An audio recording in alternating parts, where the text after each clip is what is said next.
Ìbàdàn májàmájà. Bó ṣe kára wájú lẹ́rú. Ìlú Òjó. Ìlú Ògúnmọ́lá. Olódòdó kẹ̀rí lójú ogun. Ọmọ Ìbàdàn Oke'badan. Mo ń kí wa kú dédé àsìkò yìí níbi gbogbo tẹ́ ti ń gbọ́ wa àti níbi gbogbo tẹ́ ti ń wò wá wípé ẹ káàbọ̀ sí àkọ́tún ètò Oke'badan. Mo kí yín káàbọ̀ lẹ́ẹ̀kan sí Temilade Aloko, òun náà lórúkọ mi gẹ́gẹ́ bẹ́ẹ̀ ṣe mọ̀. Àlejò mi lónìí lórí ètò àwọn náà ni Chief Mrs. Afolasade Akinola. Wọ́n jẹ́ yèyé àgbà akin ti agbègbè Èkó Tẹ̀dó. Bẹ́ẹ̀ sì ni àwọn ni ààrẹ àti olùdásílẹ̀ ẹgbẹ́ eléyìí tí Ajorosun Feminine Club. Ṣé ẹ mọ̀ pé mo sọ fún yín nígbà tí ẹ bá ti ń gbọ́ Ajorosun ẹ ti mọ̀ wípé Ìbàdàn gangan òun náà ni wọ́n ń sọ̀rọ̀ nípa rẹ̀, ṣùgbọ́n màá sáré sọ ráńpẹ́ nípa ẹgbẹ́ yìí. Ajorosun Feminine Club náà ló jẹ́ ẹgbẹ́ àwọn obìnrin tó ń gbé àṣà lárugẹ nílùú Ìbàdàn pẹ̀lú àfojúsùn láti mú ìṣọ̀kan débá àwọn obìnrin kí wọ́n sì tún mú àgbéga bá àṣà tó ń ti ìgbáyégbádùn àwọn obìnrin àti ìdàgbàsókè àwùjọ. Ẹgbẹ́ náà ńkọ́ ó sì ti di igi àràbà eléyìí tí kò ṣeé bìwó pẹ̀lú onírúurú akitiyan àti ìlọ́wọ́sí nípa ṣíṣe àwọn ètò ìtọrẹ àánú, ṣíṣàfihàn ara wọn gẹ́gẹ́ bí agbáṣàga tó ń ti àwọn ètò ìrónilágbára nípa ìdámọ̀ ilẹ̀ Ìbàdàn lábẹ́ àkóso alága wọn arábìnrin Afolasade Akinola. Ẹ sórí ètò Oke'badan. Ẹ ṣeun, mo dúpẹ́ atọ́kùn. Mo kí ọkùnrin, mo kí obìnrin, mo kí àgbàlagbà, mo kí ọkùnrin, mo kí obìnrin, mo kí àwọn ìyá wa, mo kí àwọn bàbá wa. Ẹ kú lé o. Ohùn wọn náà lẹ ti gbọ́ yìí, ojú wọn náà lẹ sì ti rí yìí. Ẹ rí wípé ojú wọn gún régé. Tá a bá ń sọ̀rọ̀ nípa àwọn obìnrin akíkanjú, ẹ ti rí lára wọn, ẹ ti mọ̀ nínú ohùn wọn. Nígbà tá a bá sì bẹ̀rẹ̀ ìfọ̀rọ̀wánilẹ́nuwò lẹ́kùnrẹ́rẹ́, ẹ̀yin náà ẹ tún máa mọ̀ nípa wọn síwájú sí i. Ẹ jẹ́ kí n kọ́kọ́ bẹ̀rẹ̀ wípé gẹ́gẹ́ bí ọmọ bíbí ìlú Ìbàdàn, kí ni ohun kan náà tí ó máa ń mú inú yín dùn wípé ọmọ Ìbàdàn ni yín? Ó pa yín lẹ́rìn. Ṣé rí ọ̀rọ̀ tẹ́ sọ yìí ó dùn mọ́ mi nítorí pé bẹ́ẹ̀ tó ṣe sọ gan inú mi tún dùn láti torí pé mo jẹ́ ọmọ Ìbàdàn, ojúlówó ọmọ Ìbàdàn, mo tún fẹ́ ọmọ Ìbàdàn. Gbogbo ara mi kìkì Ìbàdàn ni. Ìṣe wa, àṣà wa, gbogbo ẹ̀ ló wù mí lórí. Ṣóyè yín nísìnyí, tá bá sọ̀rọ̀ nípa culture, Ìbàdàn ni. Tá bá sọ̀rọ̀ nípa aṣọ wíwọ̀, àwa náà ni. Tá bá tún sọ̀rọ̀ nípa èdè gẹ́gẹ́ bí àwọn aráàlú Èkó ṣe máa ń sọ pé gbogbo nǹkan wa ló yàtọ̀, Ìbàdàn náà tún ni. Ẹ sọ̀rọ̀ nípa ìlú, bóyá bàtà, dùdú, gángan, gbogbo ẹ̀ àwa ń bẹ̀. So and many more. Ẹ ṣeun gan. Ṣùgbọ́n tí ẹ bá jókòó tẹ bá ń ronú nípa ìgbà èwe yín, kí ni àwọn nǹkan náà tí ẹ máa ń rántí jùlọ nípa bẹ́ẹ̀ ṣe ṣe ìgbà èwe ní ìlú Ìbàdàn? Ìgbà èwe mi dára púpọ̀ because mo máa ń rántí bá ṣe lọ ilé ìwé alákọ̀ọ́bẹ̀rẹ̀, gbogbo bá ṣe máa ń ṣeré káàkiri nígbà náà. Iléèwé tí mo lọ jẹ́ iléèwé ọkùnrin àti obìnrin. Then àwọn kan tí wọ́n wà níbẹ̀ tí wọ́n ń pè tó jẹ́ pé àkàndá ni wọ́n, odi ni wọ́n lè sọ. Ẹ sọ orúkọ ilé ẹ̀kọ́ náà. Ilé ẹ̀kọ́ yẹn ni HLA Primary School, Agodi Gate.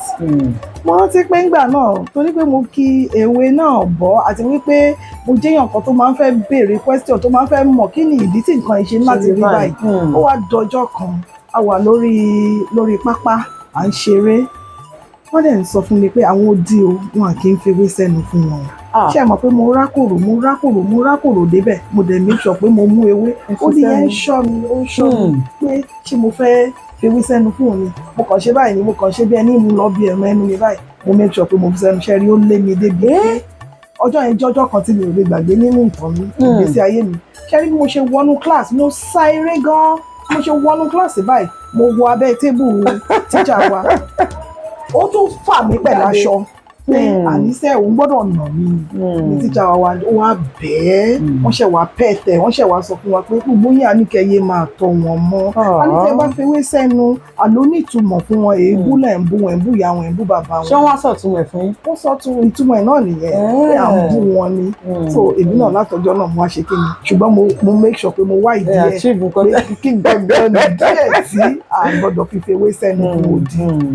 ẹ ṣeun gan ẹ̀kọ́ mi náà ni àtúnrí kan bì ọ̀pọ̀lọpọ̀ àwọn ọmọ náà la ṣe rí bẹ́ẹ̀ títí dé òní yìí tó jẹ́ pé àwọn ọmọ gan wa máa bi ìyá lérè pé kí nìdí tẹ́ ṣe ní kí n má ṣe nǹkan báyìí bóyá ká máa sọ fún wọn ń gbà mí àbí kí lẹ rò. a ní láti sọ fún wọn ìyẹn ní kọ́kọ́ ṣẹ́rí tó tún dáa nínú àṣà wa nìbàdàn nígbà táwọn wà ní kéékèèké tí àlejò bá wọlé àkọ́kọ́ náà gbọ́dọ̀ dìde gẹ́gẹ́ bí ọmọdé nísìnyí àwọn ọmọ yìí ò mójú wọn mọ́ra wọ́n máa jókòó tí ẹ̀ ní nígbà yẹn tí ìyàwó bá wúkọ́ ó ti ní ìtumọ̀ tó o bá dúró gbé tó má tẹ̀ ẹ́ mọ́lẹ̀ ó ti ní ìtumọ̀ àbí tó já ilé ìkọ́nà ọmọ mélòó lẹ lè ranjú mọ́ ní sí tí ò ní sọ fún mọ́mì kí lórí tẹ̀ ranjú mọ́ mi ìjà akọ wọn débẹ̀ gbogbo àṣà yìí ò yẹ kó parun kò yẹ kó lọ bẹ́ẹ̀ tó o bá fọ́ àwo láyé john tó o bá jẹ́wọ́ pé mọ́mì èmi ni ò wọ̀n nínú ẹ̀ tí ọmọ bá ń sá bóyá ẹ fẹ́ na ọmọ ó ń sá ló kàn lọ jí mọ́ nìkan ò gbọ́dọ̀ ná mọ́ ìjà mọ́ bẹ́ẹ̀ láyé ìsìn a lot of things ló ti parẹ́ tó ti sọnù nínú àṣà wa tí ò dẹ̀ yẹ kó rí bẹ́ẹ̀ èmi jẹ́ èèyàn kan tó cherish àṣà púpọ̀ ó jẹ mí lógún gan. ẹ ṣeun gan adúpẹ́ torí wípé ẹ tún fi ìgbà èwe tí yín ẹ tún fi kọ́ wa ní nǹkan míì lórí ètò lónìí yìí ṣùgbọ́n ní ráńpẹ́ ẹ kàn tẹ̀ bá wa sọ àwọn iléèwé tẹ́ ẹ lọ ẹ ti sọ nípa ti primary school mo dẹ̀ mọ̀ wípé ẹ kà jù bẹ́ẹ̀ lọ.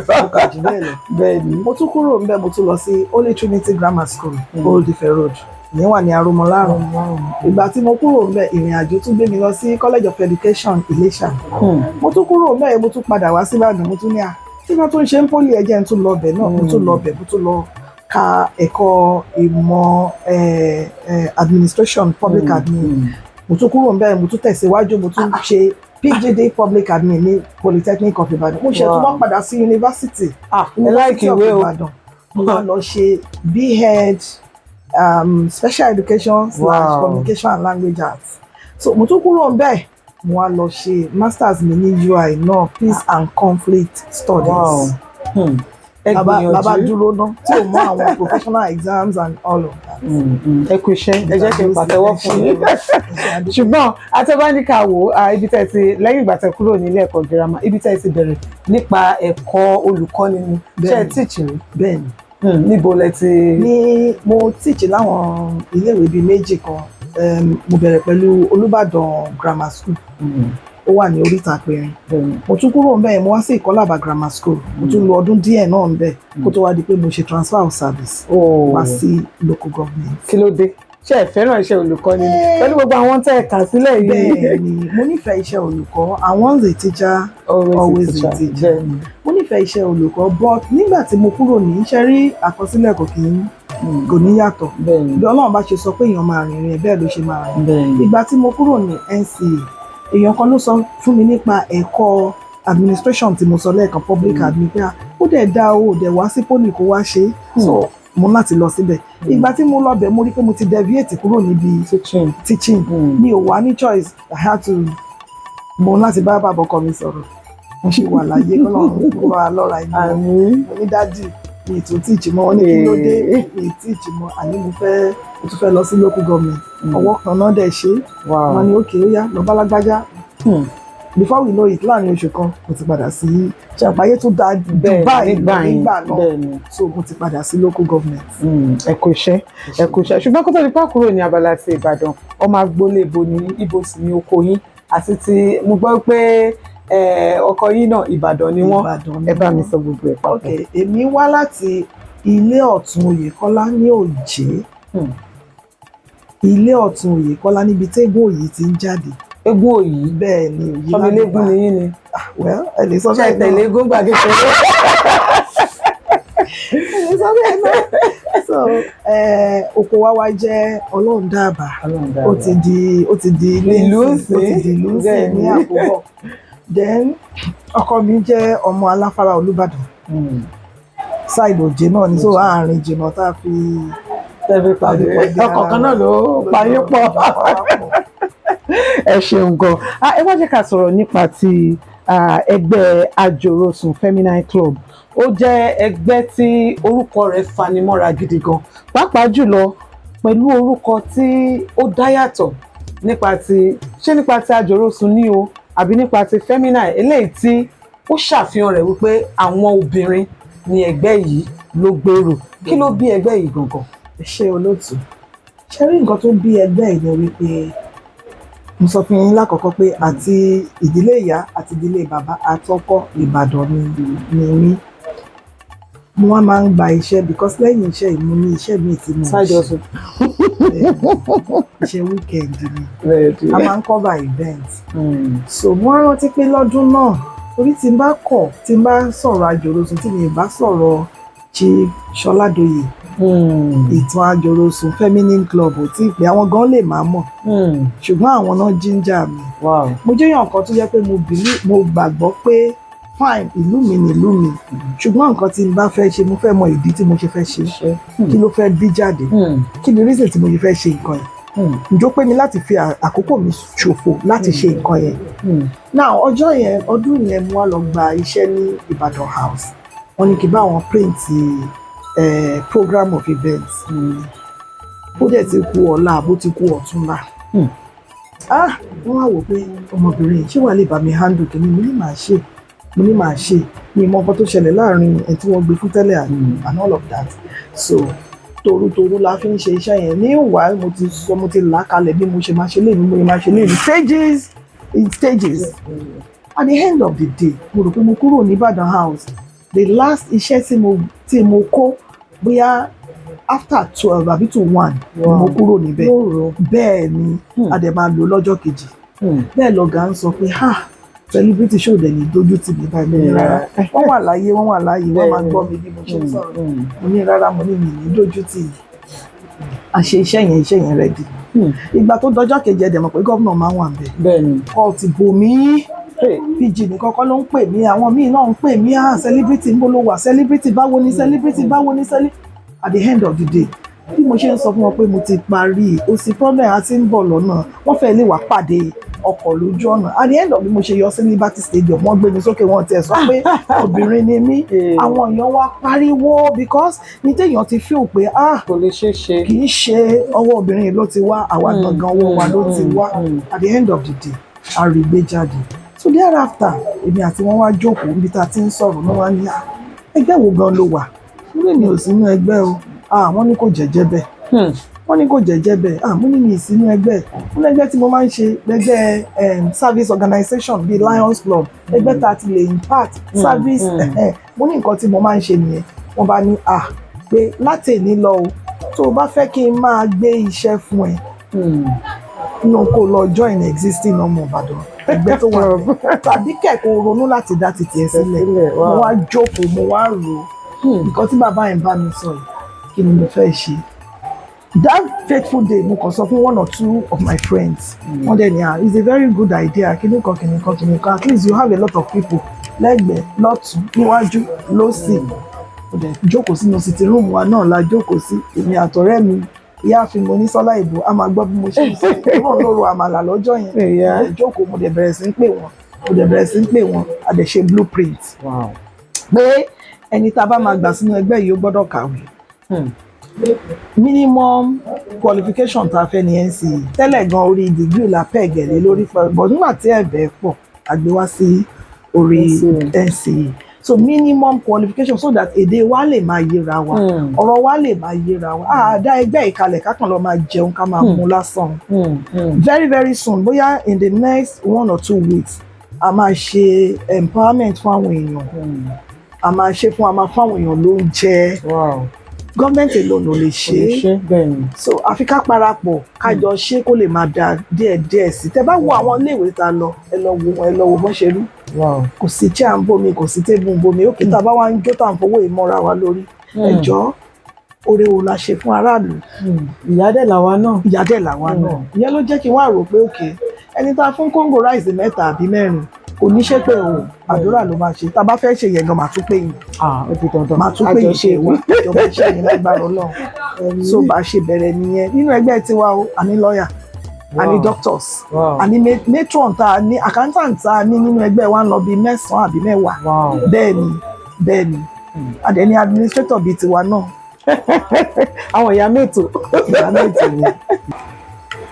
ṣé ọjọ́ yìí gangan ni ẹ bẹ̀rẹ̀ ni àbí ẹ wá mú ọjọ́ tẹ wá ṣe ìdásílẹ̀ rẹ̀ gẹ́gẹ́ ǹjẹ́ kó ẹgbẹ́ náà jáde gẹ́gẹ́ bí ẹgbẹ́ àbí bẹ́ẹ̀ kan ṣe fẹnukò yìí náà lẹ bẹ̀rẹ̀ sí ní ṣe lọ. ok ìgbà tí mo pe gbogbo wọn tán to the glory of God ni ẹ̀rẹ́ nìkan kan tó sọ pé mi ì ṣe o because wọ́n mọ̀ ta ni Fọláṣadé wọ́n mọ̀ ta ni celebrity so ìgbà tá a dẹ̀ ṣe bẹ́ẹ̀ yẹn a dẹ̀ ṣe àkọ́kọ́ meeting àkọ́kọ́ nínú ilé wa. That was January 30 la ṣe meeting àkọ́kọ́ ọdún January tó mọ̀ ẹ́ ló máa pọ́dún 3. Wow. So a dẹ̀ ṣe meeting yẹn ìgbà tá a ṣe meeting yẹn àwa ní òkè àfẹnukò òkè terms and conditions báwo la ṣe fẹ́ kó lọ báwo ló ṣe máa lọ báyìí ló ṣe máa lọ lẹ́yìn ẹ̀ àwọ̀ CCI Central Council of Ibadan Indigenes a dẹ̀ san owó tó yẹ ká san wọ́n dẹ̀ kó wa jáde bá ṣe darapọ̀ mọ́ ara àwọn affiliate clubs tó wà ní under CCI nìyẹn. ṣé ẹgbẹ́ Ajorosun ti àwọn obìnrin yìí ṣé ìdàkejì ti ẹgbẹ́ Ajorosun ti àwọn ọkùnrin tá a mọ̀ gangan ni? Kò rí bẹ́ẹ̀ o. Ọmọ Ajorosun Club wọ́n ti wà tipẹ́ for over decades. Ìgbà táwa dẹ̀ fẹ́ mú orúkọ a mú orúkọ bíi 5 bíi 4 kìíní yẹn kàn sọ sí mi lẹ́mìí pé why not Ajorosun Feminine ẹgbẹ́ obìnrin tí kì í ṣe tọkùnrin to the glory of God Ọlọ́run dẹ̀ bá wa gbà wọlé Ajorosun Feminine Club àdẹ̀lọ́ ṣe registration wọ́n dẹ̀ gbà wọlé CAC fún wa ní ìwé ẹ̀rí látìgbà náà láti ń jòrò. Torí bọ́pọ̀lọpọ̀ bá ń rí wọ́n á rò pé pé tọkùnrin lélẹ̀ tí tobìnrin lélẹ̀ ṣùgbọ́n nígbà tẹ́ ti láyé wa báyìí inú wa ti dùn ṣùgbọ́n kí ni àfojúsùn ẹgbẹ́ yìí gangan tí olóyìnbó ń pè ní focus torí tá bá ní ká wo ìgbà tẹ́ ti dá sílẹ̀ báyìí ọdún 3 bẹ́ẹ̀ sì ni orúkọ yín ó ti rinlẹ̀ dáadáa ṣùgbọ́n kí ni àfojúsùn rẹ̀ gangan ṣé mo ọ̀pọ̀lọpọ̀ ẹgbẹ́ obìnrin àwọn èèyàn ní wọ́n kàn kóra wọn jọ lásán ní kinní kankan ṣùgbọ́n kí ló jẹ́ kí ẹgbẹ́ yìí kó yàtọ̀ kí ni àfojúsùn yín àwọn àfojúsùn yín ǹjẹ́ ó ti ń jẹyọ gẹ́gẹ́ bí ẹ ṣe fẹ́? Ẹ ṣé mo dúpẹ́ ṣe rí lára nǹkan tẹ́ ẹ sùn yẹn gan ibẹ̀ ni mo ti máa bẹ̀rẹ̀ tẹ́ bá wo àwọn obìnrin dáadáa púpọ̀ nínú wa kì í ṣe gbogbo wa o tó dé mi yàtọ̀ púpọ̀ nínú wa tí mo dẹ̀ mọ̀ pé ẹ̀yin náà tí mo nígbàgbọ́ pé ẹ̀yin náà yàtọ̀ púpọ̀ nínú wa ni ò kì í dunú sí nǹkan tóbìnrin ẹgbẹ́ ẹ̀ bá ń ṣe kí la fẹ́ gbà náà kò sí a dá Ajorosun sílẹ̀ pé ká lè máa gbéra wa nígbọ̀wọ́ tó bá ṣe ń bí kí bí fà sókè àwọn òǹṣẹgbẹ́ tó ń hẹ́ńbì àbí tí ó tẹ́ pé backbiting ọ̀tẹ̀ láàmà ṣe mo máa ń sọ fún wọn máa ní vice ọ̀pọ̀ gbalẹ̀mí àti vice la máa tú síra wa lójú nínú nígbà tí opinion tiẹ̀ bá lọ báyìí tí tèmi bá lọ báyìí at the end of the day a máa come together náà ni mo máa ń ṣe àdúrà kan fún wọn wọ́n máa ń lọ rò pé kí ni ìtumọ̀ mi ní a máa jà títí láíláí ṣùgbọ́n bá a ṣe máa lu ara wa gbólélé torí pé mo mọ̀ yín pé a lè sí lójú kan náà ilé ọ̀tọ̀ọ̀tọ̀ láti wá ìmọ̀ wa èrò wa kò lè papọ̀ oníkálukú ló dẹ̀ wà entitled sí opinion ẹ̀ àbí bẹ́ẹ̀ kọ́ so gbogbo orú àwọn nǹkan báyìí la fẹ́ try láti fòpin sí ẹ jẹ́ ká gbéra wa nígbọ̀nwọ́ ẹ jẹ́ kán sọ pé obìnrin náà lè ṣe é ẹ jẹ́ kán la lè ṣe é ẹ má jẹ́ ó jẹ́ pé ìdí àrò nìkan náà la máa parí ẹ̀ sí ẹ má jẹ́ ó jẹ́ wípé ó yá mo lọ òde eré mo lọ patí ìyẹn nìkan náà la máa parí ẹ̀ sí bí mo ṣe sọ fún yín mo la máa ṣe empowerment a là sílẹ̀ láàrin ọdún kan a gbọ́dọ̀ ṣe lẹ́ẹ̀mẹ́ta ẹ̀mẹ́rin. Wow. And through our contribution mo láyọ̀ láti sọ fún yín oníkálukú we won't even force them kì í force ara wa ìwọ tó bá mọ̀ pé o nípa láti ṣe and I'm sure no one will be left out kò sẹ́ni kankan tó máa wà lẹ́yìn pé èmi ò ṣe o no ó lè má yí kú ọ̀gan ìwọ mú 50 lẹ̀ ìwọ mú 30 lẹ̀ ìwọ mú 20 kódà ó ní 5 torí pé ìka wa ò dọ́gba. Before you know it, we are touching lives already. And that is what makes me happy, so happy. Tó bá ní kí ni ìdùnnú mi tó bá kú owó tí màá fi jẹun mo lè fi tọrọ. Ẹ ṣe nǹkan àṣùgbọ́n ṣẹlẹ̀ sọ àwọn bóyá bí ìkan àbí méjì lára àwọn nǹkan tẹ́ ẹ ti ṣe tí ó mú inú yín dùn tẹ́ ẹ sì fi ní ìgbàgbọ́ wípé ṣe báwa la ṣe lè á tún ṣe jù bẹ́ẹ̀ lọ. Ṣé bí lára ẹ̀ náà lélẹ̀ tí mo fẹ́ sọ fún yín a ti ṣe irú ẹ̀ rí. Ní last year ìkan nínú wa ẹnìkan pè lára wa náà tí ò dẹ̀ mọ̀ pé wọ́n ti hack nọ́mbà yẹn òbítíbitì owó ara ìfẹ́ tá a gbìn sínú ẹgbẹ́ òun ló jẹ́ kó wọnú irú òbítíbitì owó tí mi ò lè dárúkọ lórí bíi lẹ́ni yẹn send sí bí kí ọmọ ẹgbẹ́ kan tó tó ẹ̀tún jólóyè kó wá pe ìkan nínú ọmọ ẹgbẹ́ pé lágbájá mo wà ń bí báyìí ni sáré send nǹkan báyìí sí mi òbítíbitì owó ni mo láyọ̀ láti sọ fún yín pé ọjọ́ tá a meet sọ fẹ́ nìyẹn gan ọjọ́ tá a meet lówó yẹn pé tá a dẹ̀ dá padà fún torí pé a fẹ́ kí ẹnikẹ́ni wà nílẹ̀ a dẹ̀ fẹ́ nǹkan tó máa pa bóyá business ẹnì kankan lára ẹ̀ náà ni pé à ń ranra wa lọ́wọ́ business mi fẹ́ ṣe díẹ̀ ǹgbà lọ lò náà ń lò bá ṣe díẹ̀ dá padà ṣẹgẹt ó mà fẹ́ ra pàpá àgbà díẹ̀ ni àbí ìyá àgbà kan ni ó fẹ́ ṣe kinní kan owó sáfẹ́rẹ́ lọ because gbogbo wa pátá kò sẹ́ni tí ò ṣiṣẹ́ nu wa àgbà ọ̀lẹ o kò sí o àwọn tó dá ń tọ́ tó yẹ pé sẹ́yìn gan bá rí wọ̀nyí náà máa wọ̀ ẹ tó máa wẹgbẹ́ wa múra. ṣùgbọ́n àwọn obìnrin tó bá wá jẹ́ ṣé àwọn obìnrin ọmọ Ìbàdàn nìkan ló wà ọmọ Ìbàdàn pọ́n tó bá jẹ́ ìyàwó Ìbàdàn nǹkan. ìyẹn kù díẹ̀ nígbà tí bàbá wa tó wà bẹ́ẹ̀ sí president general barrister Ajeniyi Ajewole tó bá fún wa ní àṣẹ bóyá ẹ̀kọ́ àwọn ìyàwó Ìbàdàn wọlé. èmi nígbàgbọ́ pé ẹni tó bá ti fẹ́ Ìbàdàn sì ti Ìbàdàn o. láti gbà yín mọ́ra ẹ má wọlé ṣùgbọ́n kì í jẹ́ ti bàbá tọmọ kó má làálàá.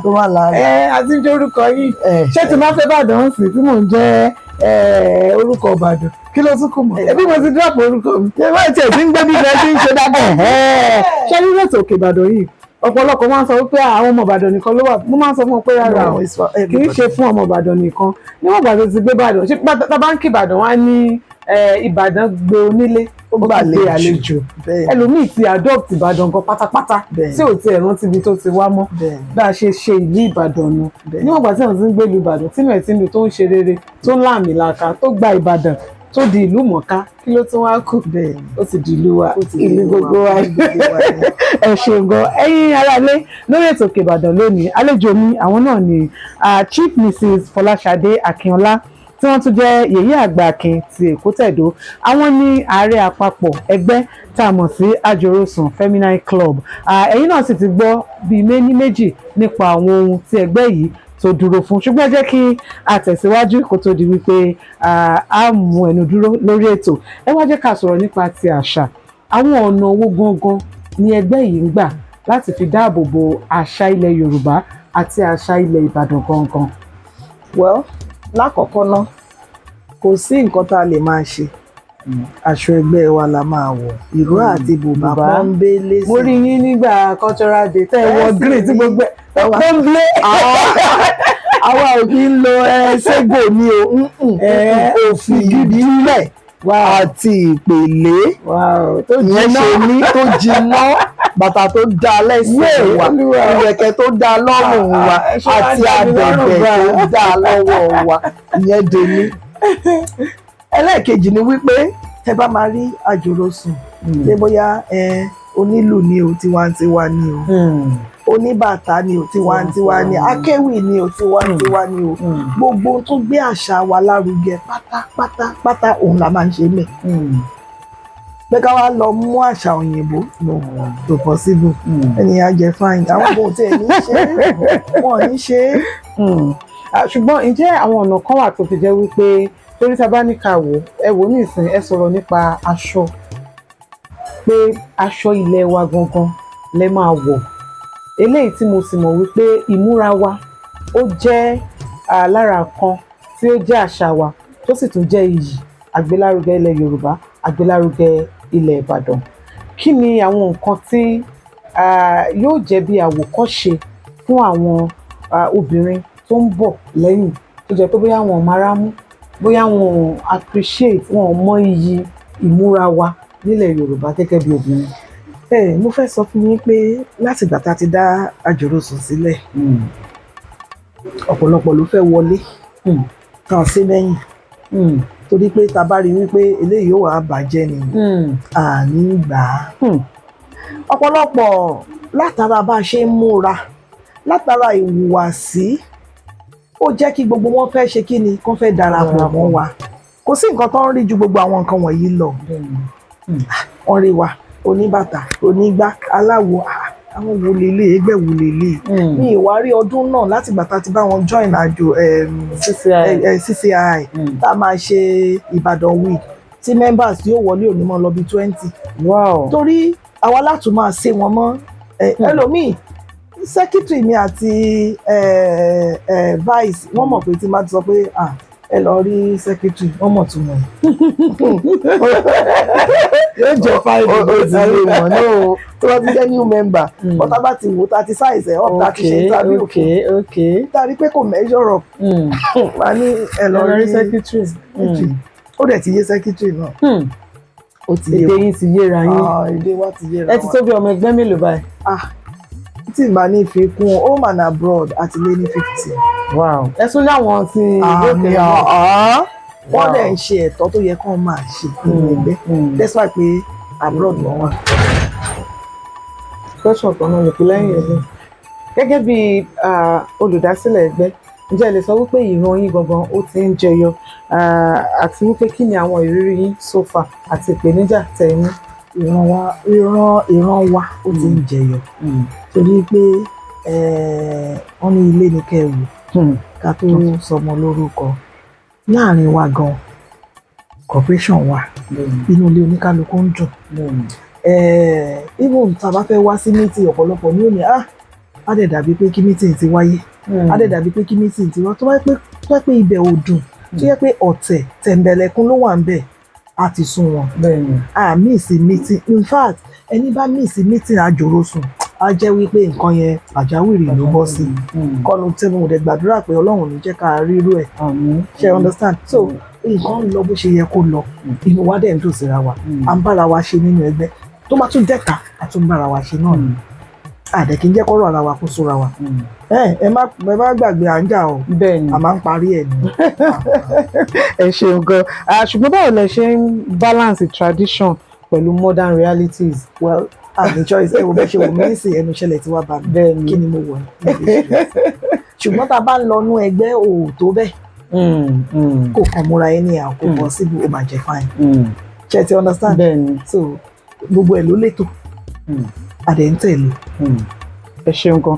Lákòótán kí ni ọ̀rọ̀ ìyànjú fẹ́ gba àwa obìnrin nílùú Ìbàdàn àti nílẹ̀ Yorùbá? Ọ̀rọ̀ ìyànjú tí mo fẹ́ gba àwa obìnrin nílùú Ìbàdàn àti ní ilẹ̀ Yorùbá káàkiri ni wípé ká nífẹ̀ẹ́ ara wa, ká má ṣe ọ̀tẹ̀ tẹ̀m̀bẹ̀lẹ̀kún tó lówó mi kí ni ń ṣe àwa la ní à nílò ẹ̀.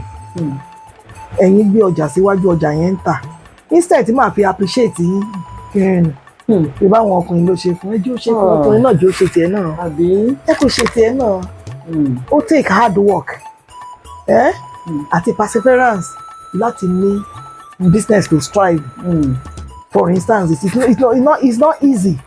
Tẹ́mi bá rí obìnrin tí mo bá rí ọkùnrin tó ń ṣe nǹkan tí mo fẹ́ ṣe, obìnrin ni mo máa patronize. Gẹ́gẹ́ bí olórin nísìn fún àkàwé, àbúrò mi kan wà Bọ́lá Sunshine, àwọn ọkùnrin tó yí mi ká tó ń kọ jùjú wọ́n pọ̀ gan. But tí n bá ti Bọ́lá rí mi ó ti mọ̀ pé iṣẹ́ wà nìyẹn. Iṣẹ́ ti wà nìyẹn. Kí ọ̀nà wo ni mo fẹ́ fi gbé lárugẹ? Ọ̀nà wo mo fẹ́ fi sọ fún pé nǹkan tó ń ṣe ó dára máa ṣe lọ? Ọ̀nà wo mo fẹ́ fi encourage ẹ̀ pé má ṣàṣẹ́wó, nǹkan tí kò máa ṣe nìyẹn. Ṣé tí mo sọ yẹ yín báyìí nísìnyí? So mo rò pé ó yẹ ká máa encourage ara wa ni. Ẹ ṣeun gan. Tó ẹ̀yin ará ilé lórí ètò Oke'badan lónìí gẹ́gẹ́ bẹ́ẹ̀ ṣe mọ̀, àlejò mi àwọn náà ni arábìnrin Afolasade Akinola tí wọ́n jẹ́ ẹ sì lè tìde ẹ máa sign out. Afolasade Akinola tí wọ́n jẹ́ ìyá àgbà Kìntè Ìkótẹ̀dó tí wọ́n sì tún jẹ́ ààrẹ ẹgbẹ́ Ajorosun Feminine Club. Àwọn náà ẹ ṣe gan, ẹ wá bá mi dágbére fáwọn aráalé. Lẹ́ẹ̀kan sí mo kí gbogbo aráalé, mo kí àwọn ìyá mi àti bàbá mi, mo kí àwọn ẹ̀gbọ́n àtàbúrò, mo kí ọba, mo kí jòyè pé ẹ dúró, ẹ wò wá, ẹ ń gbọ́ wa, etí tẹ fi ń gbọ́ wa kò ní di, ojú tẹ fi ń wò wá kò ní fọ́. Ẹ jẹ́ ká tún máa tẹ̀lé iléeṣẹ́ Splash FM. Ẹ ṣé gan-an. ẹ ṣeun gan. Tọ́ ẹ̀yin aráalé, àwọn náà lẹ ti gbọ́ yìí lórí ètò Oke'badan. Ṣé mo pé mi máa ń sọ fún yín wípé àwọn tá a máa ń gbé wá sórí ètò yìí àwọn ẹja ńlá ni. Mo ti sọ fún yín gbàtà fẹ́ bẹ̀rẹ̀ wípé akíkanjú obìnrin ni àlejò mi lónìí lórí ètò. Àwòkọ́ṣe nílẹ̀ Ìbàdàn náà sì ni wọ́n. Títí dijọ́ mẹ́jọ láti máa pàdé lórí àkọ́tún ètò Oke'badan. Temilade Aloko òun náà lórúkọ mi. Ẹ jẹ́ kí n fi yín sílẹ̀ pẹ̀lú orin ọ̀gá wa Yínká Ayéfẹ́lẹ́. Ó dìgbà kan náà, ire o. Oke'badan.